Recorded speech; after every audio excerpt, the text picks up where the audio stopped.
As I will be uploading this Q&A video sometime on Tuesday, probably in late morning, early afternoon. I hope, if anything else, for those of you that are looking for a distraction away from the toxicity that is certainly to come with this completion of the 2020 presidential election cycle, hopefully I can provide you at least a little bit of a positive distraction for a few minutes. So thank you guys that continue to watch, continue to support. Thank you guys that also went to Twitter, follow me, and ask your questions. Hopefully I can get through most, if not all of these now. So let me go ahead and get started.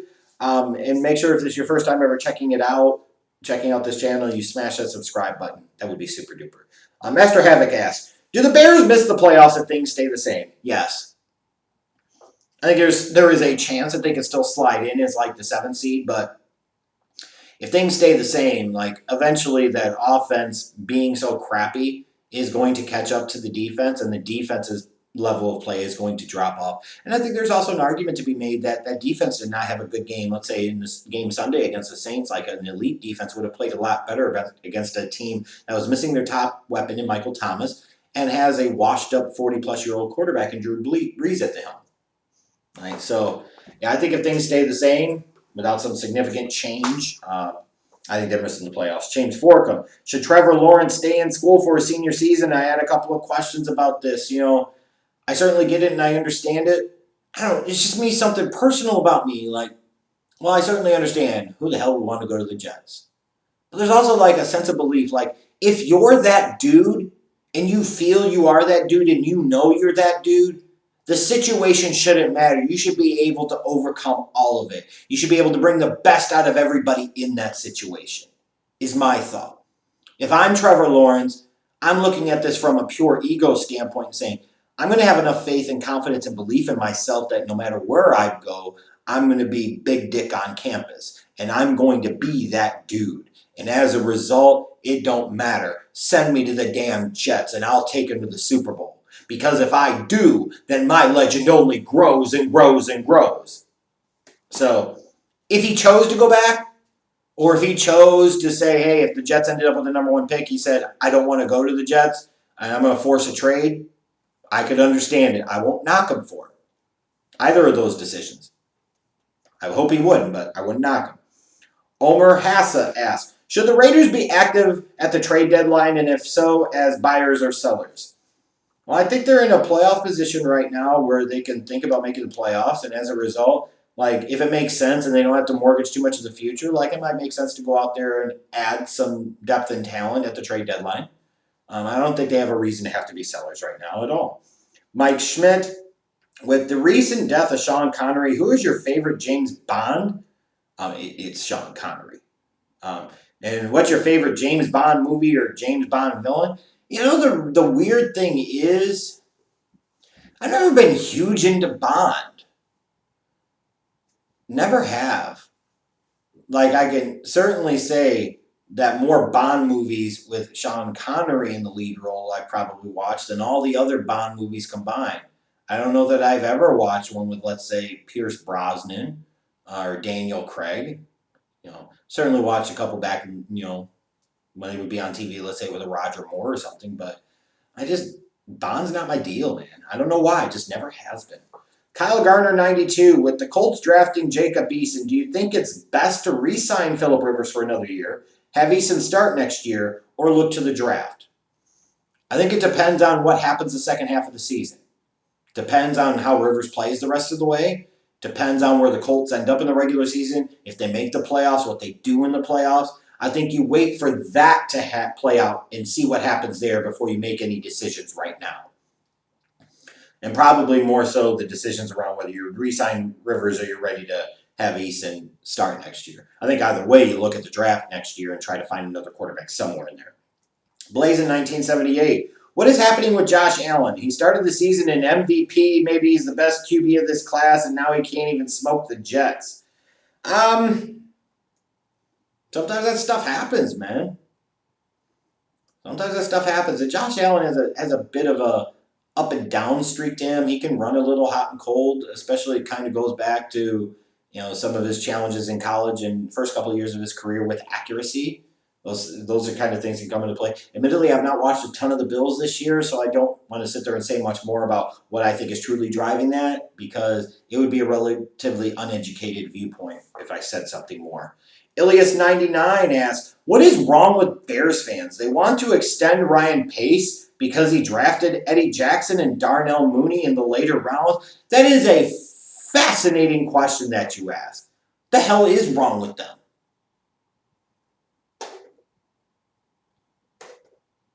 He hired a guy that's supposed to be his head coach, that's supposed to be an offensive genius, who's a total turd as a play caller. He screwed up at the most important position, which is the quarterback position, not just once, because you want to focus on Trubisky, but that's just once. He also did it with Mike Glennon, that's twice, and Foles is 3 times. Like I said, 3 different cracks, realistically, at the quarterback position, and he's botched all 3 of those horrendously poorly. You want to sit there and talk about, well, he found Eddie Jackson and Tariq Cohen and Darnell Mooney. Look at his other first-round picks and just look at some of the decisions he's made in terms of building this team. The absolute, complete, abject failure to improve that offensive line, knowing it's been an issue the past couple of years. He's done nothing about it. Nothing. He kept Danny Trevathan, gave him a big contract for some dumb dick reason still unbeknownst to me, and let Kwiatkowski and Pierre Lewis leave. Why the hell would you do that? Gave Robert Quinn big money in the offseason. What the hell has Robert Quinn done? Ryan Pace, in his previous 5 seasons as a general manager, they've made the playoffs once. If they don't make a deep run in the playoffs this year, Ryan Pace should be fired, not have his contract extended. I don't get it either.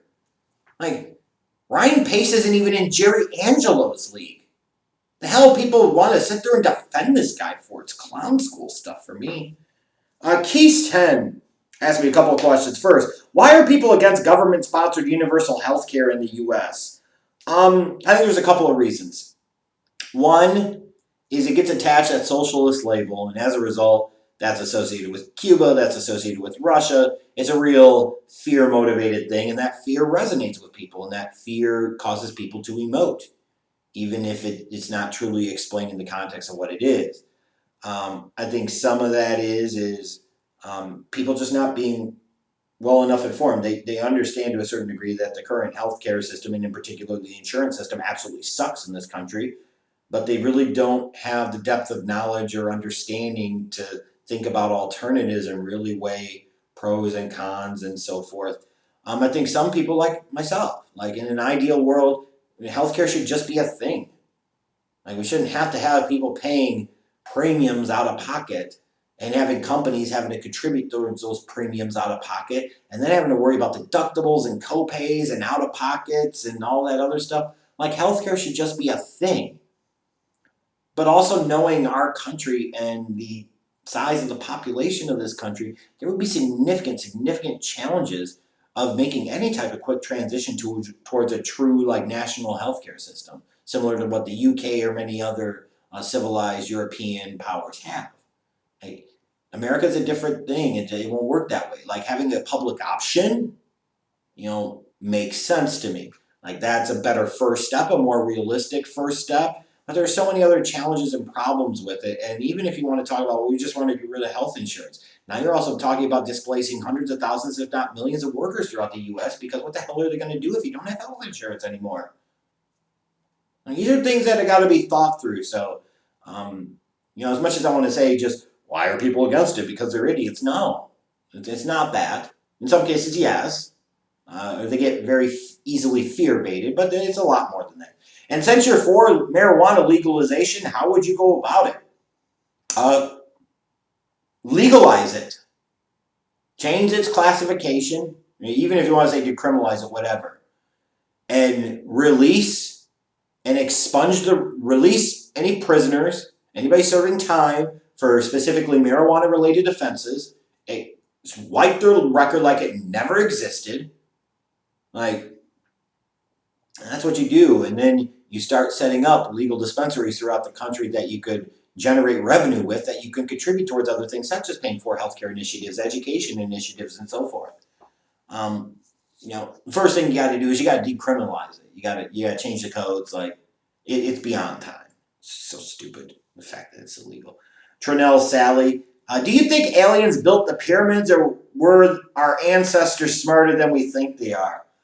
Oh, this old kind of ancient Aryans kind of thought process that it has to be the aliens that help. Because it couldn't be non-European people actually knowing their crap and understanding mathematics and geometry and science and physics and all these other freaking things. Ancient Aryans doesn't believe that. They say it's got to be aliens, by God. Because these people of darker complexion in all these other countries in South America and Africa, they couldn't know. They're not European. No. Like, why would it be so surprising that the Egyptians could build their own damn pyramids without help from little green men or humanoids from outer space? Just saying. Blaze in 1978. The Steelers are 7-0. Obviously, there should be one Steeler at least in consideration for MVP. Is it Big Ben? Is Mike Tomlin a candidate for head coach of the year? Are Ben's numbers really sufficient enough to truly put him in the MVP race? Maybe, maybe not. Is Mike Tomlin a candidate for head coach of the year? Sure, I'll humor it right now. 7-0, 7-0. It's really hard when your team does really well and is potentially expected to do well to get kind of the respect and accolades that maybe are merited or deserved. Courtney Centimore asks, with the horrible offensive line play, do you think it would be best to go back to Trubisky? It's not about a best thing because both options stink.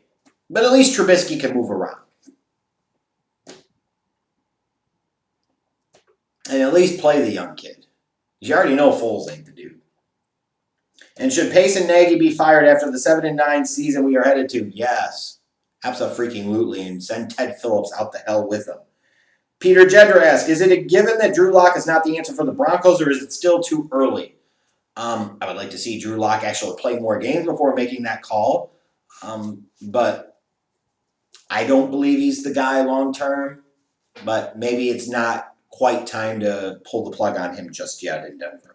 Sean Predzinski, would you be able to go into detail about how Ted Phillips has ran this organization to the ground and how awful he is? If I'm not mistaken, I did a video a few years ago on this channel, you probably look it up, talking about Ted Phillips and why he's the true problem with the organization, why he had to go.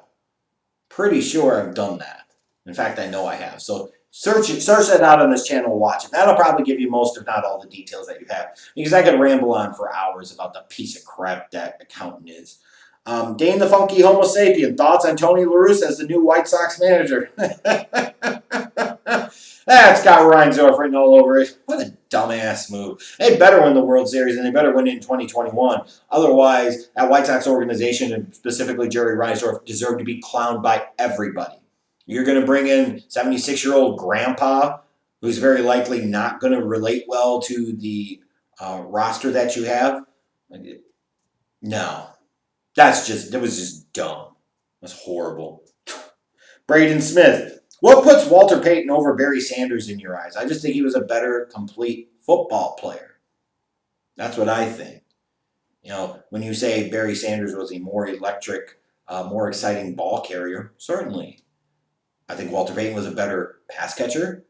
He was a better route runner. I think he was certainly a better blocker. I think you could do more things with Walter Payton than you could with Barry Sanders.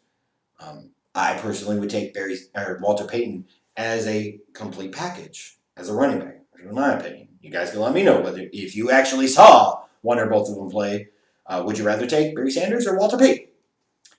So that's it for this Q&A video. Again, thank you to everyone that submitted your questions. I did enjoy this quite a bit. I look forward to seeing you again soon. So thank you. Smash the subscribe button. See you later.